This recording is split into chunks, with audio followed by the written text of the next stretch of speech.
This is For Your Reference, a sports reference podcast.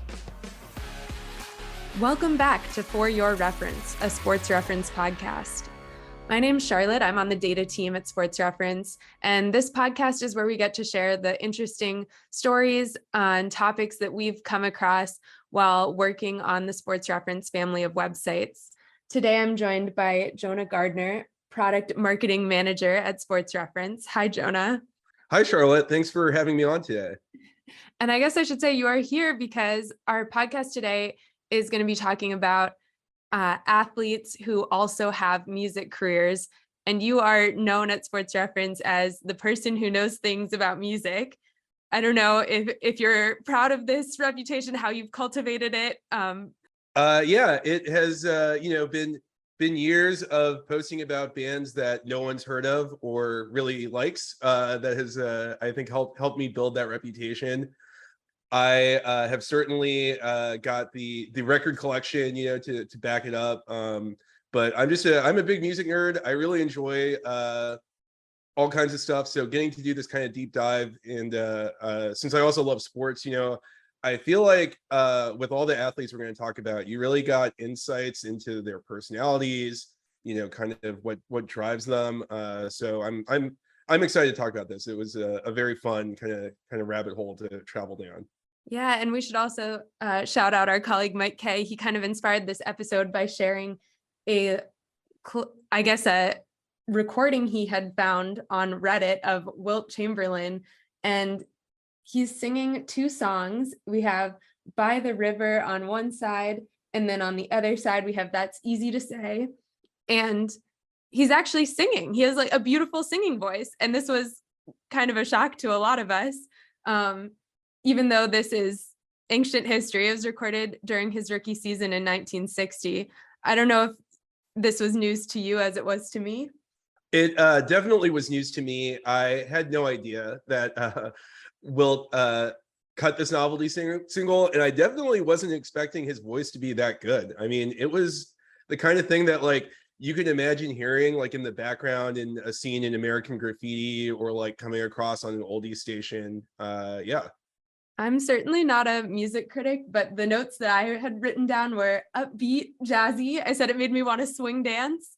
That was the vibe that I was getting from it. Well, I was just going to say that I actually texted my dad about this because he lived in the sort of Philadelphia area in 1960, and he mentioned that like he loved these songs, and that they got radio play, and that people were buying the records. So it sounds like, at least in this area, it was kind of a hit. Yeah, and then I guess ultimately just ended up becoming a footnote because he never produced more music. But today we have tons of NBA players releasing music. It's kind of become a cliche. I don't know if you have a few that jump to your mind first when you think about athlete musicians currently. Well, I do. It's funny too, like listening to the Wilt songs. That's Easy to Say. The lyrics to that song are really funny in like when you consider kind of what we know about Wilt's life, because he's singing about how he needs to stop partying, he needs to stop chasing girls. And obviously off the court, Wilt had a very, very active social life that I'm sure many of our listeners have read about at one point or the other. So the irony of that is very funny to me. As far as like today's athletes, I think the one that everyone mentions, and that I'm sure we'll talk about at some point, is Damian Lillard. He has a very credible second career as a hip hop artist. And he does interviews, he's cutting records, and that's really good. Kind of as a 90s kid, I have memories of Deion Sanders and Shaquille O'Neal. I don't think those have really stood up to the test of time. Yeah, I don't know. What about you? Yeah, for me, the ones that I knew about were Damian Lillard, and then just kind of a blank hole of like, oh yeah, I think a lot of other players also have music careers or also rap. And so when I started looking into it, it was actually a longer list than I even anticipated. Current players who have, musical pursuits include Iman Shumpert, Aaron Gordon, JaVale McGee, Andre Drummond, Victor Oladipo, Lonzo Ball, Lou Williams, Kyrie Irving. Kevin Durant. Like it's huge. There's a huge list of players who are pursuing music careers. Yeah, and I think it's interesting because with today it's never been easier to do that. You know, the equipment is more readily available to people. You can set it up kind of in a home office situation. And I think that listening to a lot of these songs, especially like, you know, the one like the Durant song that leaked out, some of the other ones, you know, even Dame, it feels like this is kind of a creative outlet for them to blow off steam, you know, and kind of a way to express themselves kind of outside the grind of basketball and outside the grind of, you know, being a famous person, you know, having this like physically taxing job. That's kind of a way to keep your mind fresh. But you can also see the way it engages all of their competitive sides, you know. Yeah, are you hinting at some of the rivalries or rap battles that have come out of NBA rap scene? Yeah, absolutely. It's definitely a fun storyline to track. The Dame Marvin Bagley thing was amazing. Yeah, so I guess we can go back to Damian Lillard a little bit. You'd mentioned him as kind of the most established current NBA musician, and I took a few notes. I had that he's released albums in 2016, 17, 19, and 21, and he now actually has his own record label. So this is not, you know, just a one-hit wonder. This is a consistent thing that he's been pursuing for years and years now, and he's, you know, getting actual, you know, traction on Spotify, on YouTube with his music. So I thought that was pretty interesting. And what happened with Marvin Bagley was he kind of came onto the scene after Damian Lillard, and he was in the draft process, and he said, hey, I think, you know, I could be the next one to challenge as a NBA/rap artist. And I guess Damian Lillard didn't take too kindly to that.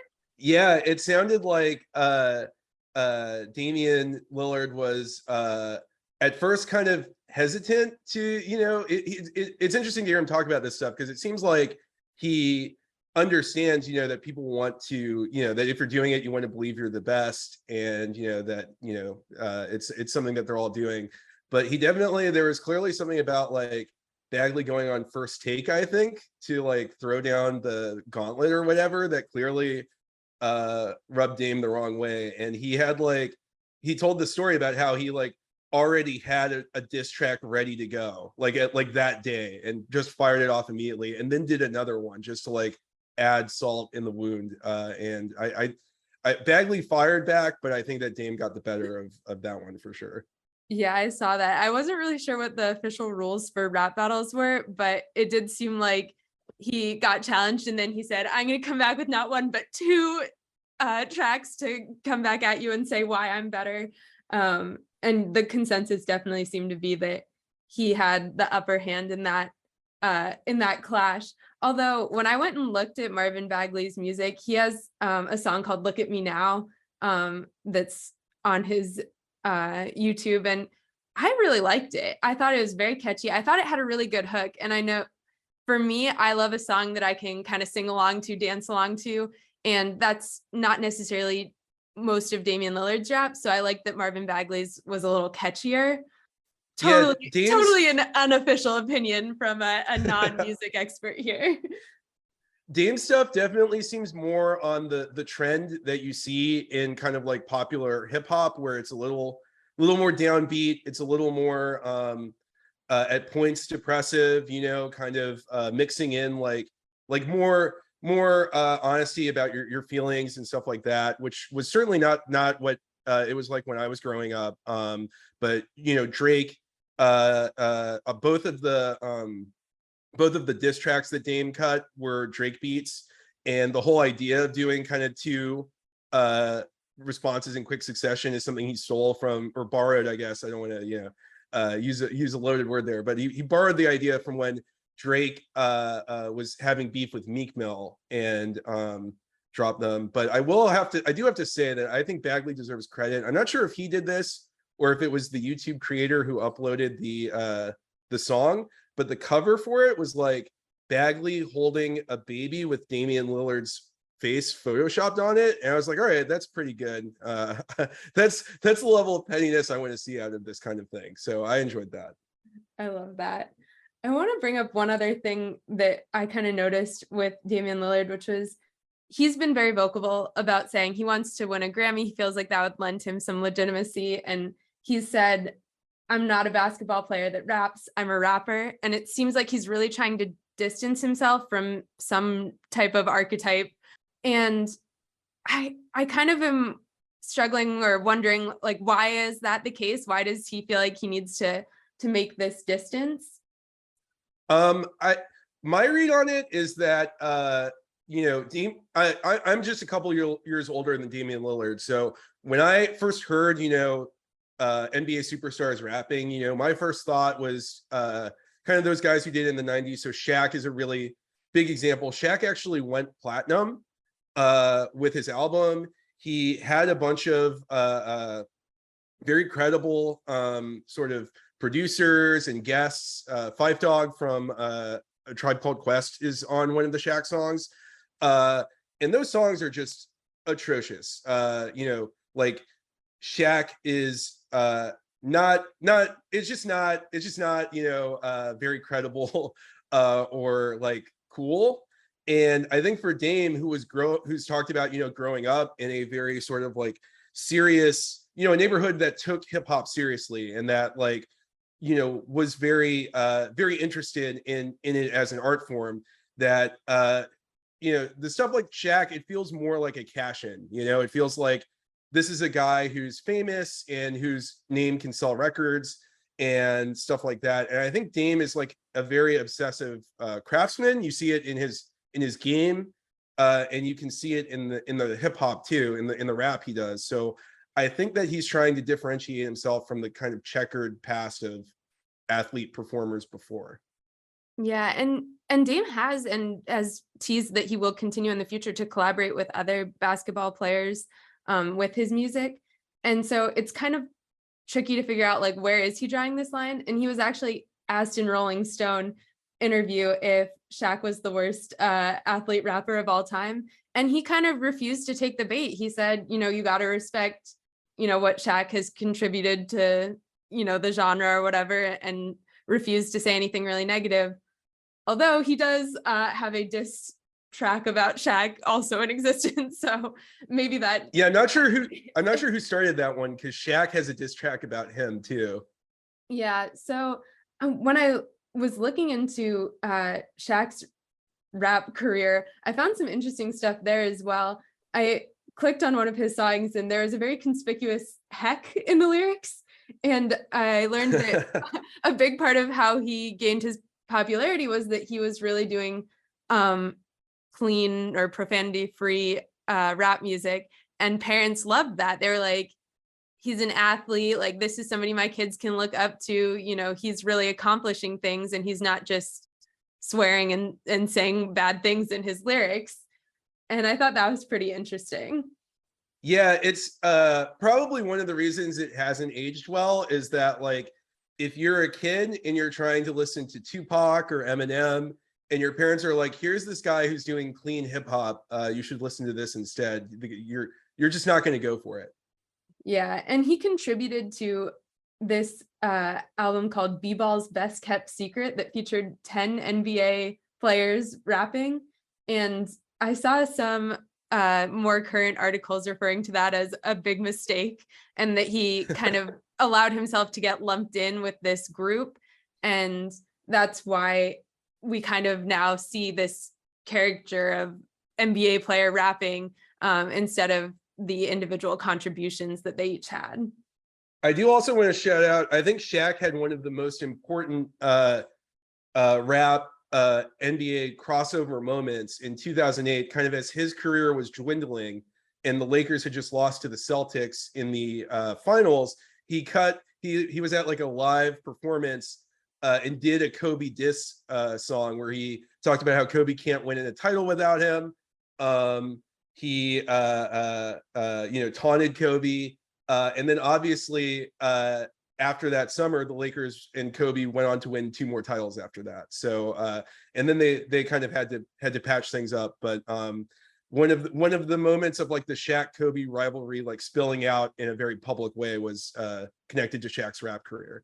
Yeah, I had never heard of that, but I did watch the video because you sent it to me this week. And I thought it was pretty funny. I felt like he wasn't just dissing Kobe in the track, he was dissing a number of people, including kind of himself. It kind of had a self-deprecating, silly vibe to it, in my opinion. He had a line saying that he can't breed because he had a vasectomy, talking about himself. Yeah. That jumped out at me too, listening to it again. So I was prepared to listen to it and think, oh, damn, he really went after somebody. But I kind of came away from it thinking maybe it was more good natured than it was, brought to be by the talk around it. Yeah, that I can definitely see that.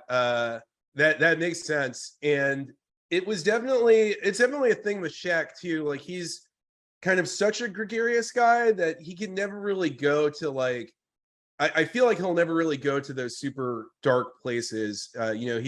His whole persona is that he's, this kind of tall, goofy, guy. And when you're that tall, you just have such a like different perspective on the world, like I was thinking about him and Phife Dawg because Phife was 5'3", and so I feel like that has to be like the biggest height disparity between 2 artists in a rap song like of all time. And so it's just Shaq, you really do see his personality through the rap as corporate as a lot of it was. He still comes across the same way he does in interviews and the glimpses of him we got kind of off before. Yeah, I have another question for you. I don't know if this one's a little mean, but the players we've been talking about, Damian Lillard, he's spent his whole career with the Trailblazers, basically been a star from the start. Shaq, he was a star when he started releasing his music in '92. Even Marvin Bagley, he's been off to a good start in the NBA for the most part. And I wonder if we had an athlete who was maybe less successful on the court pursuing a music career, if that would be perceived differently. It was just something that kept popping in my head. Yeah, it's an interesting question. I think that it also kind of depends on, I feel like looking at these, there's kind of 2 kinds of like musician, of athlete musician. So there's the one that we saw all the way going back to Wilt, where it's like someone who is super famous, almost famous enough that they're transcending the sport, the way Wilt and Shaq, you can throw Deion Sanders in that category.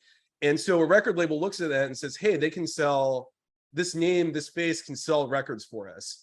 And then you get the sort of player where it's more of a passion project or a creative outlet for them.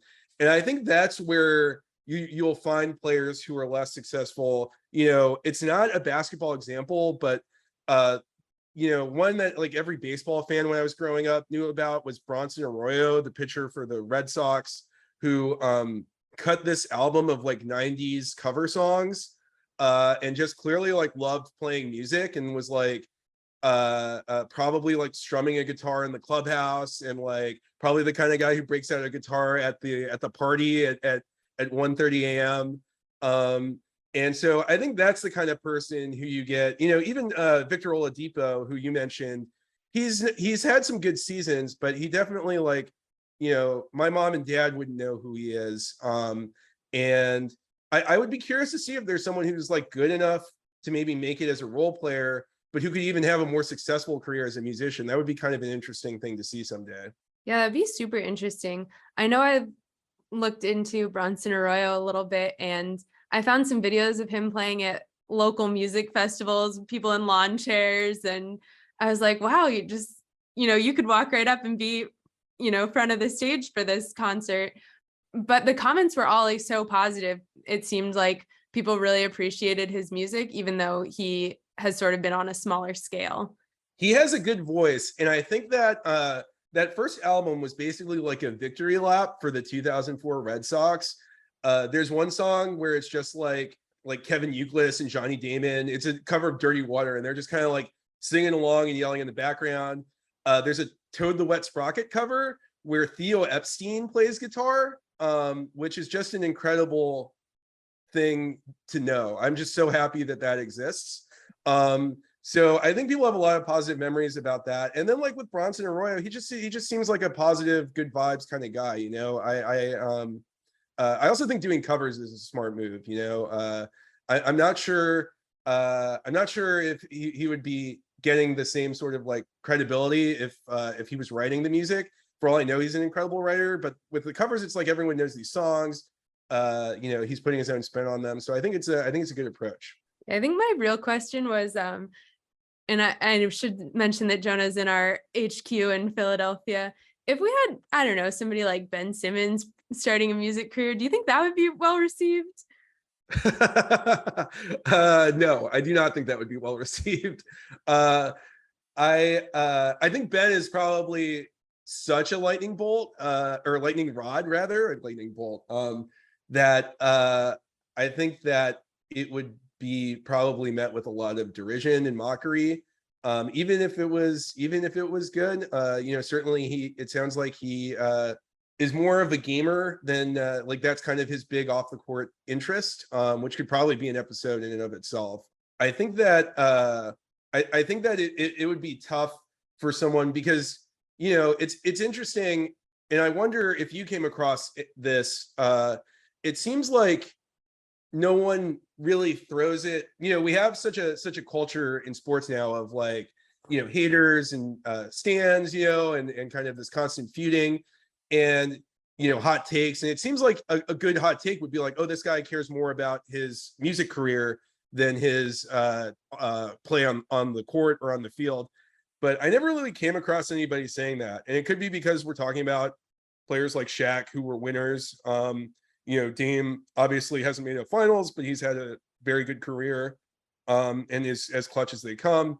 So maybe it's just that these players are kind of like immune to that sort of criticism. But I don't know. Did you come across anything where it's like people are accusing them of caring more about one than the other? Well, I came across an interview with Damian Lillard where he was going into detail about his recording schedule and how he really has to squeeze everything in the off season. And then he saves music to release during the season and will sometimes even try to time releases with things that are happening during the NBA season. So like maybe I could put out this song on All-Star weekend and that would, you know, be a good timing for me to get the most traction. And so basically reading that interview was what prompted me to kind of start having these questions of, wow, can you really do both? It does seem difficult to balance. And I was wondering if they got criticism for splitting their attention, but yeah, I also didn't find too much. I should mention there's one example that kind of looms large here, although it's not the kind of thing we're talking about, but Allen Iverson cut a rap album back kind of at the peak of his stardom. And he released a single and it was very controversial. There were some very edgelordy type lyrics in there. And basically David Stern threatened to ban him from the league if the album was released. So it never saw the light of day. I think the only thing you can still find is that one single. Iverson has said that he kind of regrets doing it. And so it's maybe for the best that it never came out. But that's obviously the one example where like, actually like the you know, the Iverson stuff is just, you know, such a crazy rabbit hole and such an interesting story generally, and the, you know, anger towards him from the NBA front office and Stern, but that's obviously a case where like the music career did jeopardize his NBA career. Interesting. Yeah, I've definitely followed Iverson's story to some extent. I don't remember that being in the documentary at all, but maybe that's just a blind spot. Yeah. I'm not sure if that made it into the documentary or not. But it's definitely of a piece of the other sort of like the dress code and the other rules that that the NBA was basically, you know, passing that were directed at Iverson and players like him. And it also shows, you know, what it's kind of like a pretty strong contrast with Shaq, you know, who was cultivating this family-friendly image, who was going in children's movies and was, you know, recording these clean songs, you know. So speaking of music that never got out, or maybe wasn't supposed to get out. One of the big stories in, NBA music has been LeBron and KD's combo hit "It Ain't Easy." And KD has come out and said that he actually has other secret tracks with a variety of players, including DeMar DeRozan and Rudy Gay, and he says they're never going to get out. So I think that maybe that kind of plays into what you were talking about earlier of how this is a form of expression for a certain class of players and not necessarily a career aspiration. Yeah, I was thinking about Durant a lot. I never knew about this song until we started researching this episode, and boy, the feeling when I clicked on YouTube and saw LeBron James featuring Kevin Durant from like a Vivo account was just like a once in a lifetime experience. And I think that you can tell that it's something that they're just kind of goofing around and doing for fun. I sent this one to all of my friends. And one of them, my friend Andrew, replied that kind of LeBron has the same vibe as Dirk Diggler in Boogie Nights when he's recording the album. If you've seen that movie. But I thought that it's fascinating to me that they did this. It's an interesting point in their relationship because it was during the lockout. So LeBron has just lost the first finals with the Miami Heat. He's about to win 2 more. He's about to beat Durant in the first time that they would face off in the finals. But Durant is not like the MVP candidate quite yet. He kind of had a coming out party in the playoffs that year, but they aren't the sort of like longtime rivals that they feel like now. They are still kind of like, Durant's still kind of coming up as a player. LeBron is hitting his stride, hitting his peak. So it's an interesting point in their relationship to do that. And I would just love to know, like who emailed who to say, hey, why don't you come over and I've got all this recording equipment. Let's record a track. You can tell Durant does it more than LeBron. He's got, kind of a more comfortable flow and some honestly funny lyrics. I like the part about, where he says like the rest of the world Skip Bayless and he's LeBron. I thought that was good. So I just think it's interesting. And yeah, it seems like Durant's such an interesting guy because on the one hand, he's very public. In terms of like, he lets us know what he thinks on Twitter, and he's in the middle of a lot of very dramatic NBA stuff. But on the other hand, you can tell that he has this sort of like personal life that he doesn't share, and I think that having an outlet like hip hop is one way to like kind of center himself. Yeah, I thought the whole story was totally fascinating as well, and yeah, the things that they chose to like kind of share with each other, it's like very intimate and personal. LeBron's talking about growing up without a dad, and that's not something you maybe do with a casual friend, at least I don't think. Yeah. So, yeah, I really enjoyed that track, and it was recorded in 2011 during lockout, but people didn't know about it until it was leaked in 2017. So at that point, totally different, set of circumstances for LeBron and KD 6 years later. I read that TMZ actually at one point offered $250,000 as a reward for anyone who would leak them the song. Yeah, and it was. But I don't think it. The LeBron team, I guess, was the ones that were really fighting to keep it private. I think KD was maybe didn't care as much, but that's what I read, that LeBron's team was very firm. Yeah. Well, thank you for going on, a little bit of a ping pong with me between different subject singers, rappers today. I guess before we go, I just wanted to ask if there's anyone you're excited to hear more music from, if you have any like favorites we haven't hit on yet, or maybe any least favorites. That's a good question. I feel like we hit on a lot of my favorites. I certainly, came away from this being impressed with Dame. You hear about his hip hop career, but I never really sought it out. but I thought that was good. I wish there was more Wilt music to explore, to be honest. I really liked those songs. And as far as stuff that we didn't get around to talking about, I kind of referenced it, but I would encourage everyone to look up Deion Sanders' episode of SNL. He doesn't quite do double duty because Bon Jovi is the official musical guest, but instead of that like 10-to-1 crazy sketch that they do at the end of the show, Deion does a medley of songs. He's wearing this like enormous hot pink suit, and just clearly lip syncing and doing these ridiculous dances. It's a very, very funny moment in the show and in I guess athlete singer history. But I'm curious what about you? Is there anyone who you're going to be adding to playlists or buying their record? Yeah, I have a few that I kind of earmarked. I think I'll just mention one for the end of the episode. I looked at Lou Williams, and he has a single called Rebound that I thought was like so catchy and fun. Kind of has a reggae sound almost to me.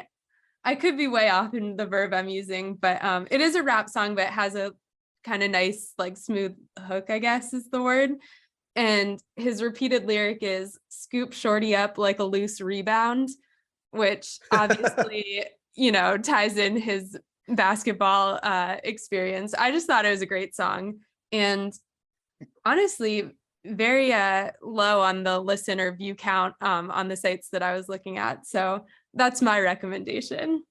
That's a funny lyric because Lou Will definitely more of a scorer than a rebounder on the floor. But of course he also has a Drake song written about him called Six Man. So a lot of hip hop, a lot of music connections for him. That's really cool. I'll have to check that one out for sure. Great. Well, to our listeners, if any of you have athlete musicians that you would like us to pay closer attention to, you can always feel free to send us a message, podcast@sportsreference.com. Thank you so much for listening.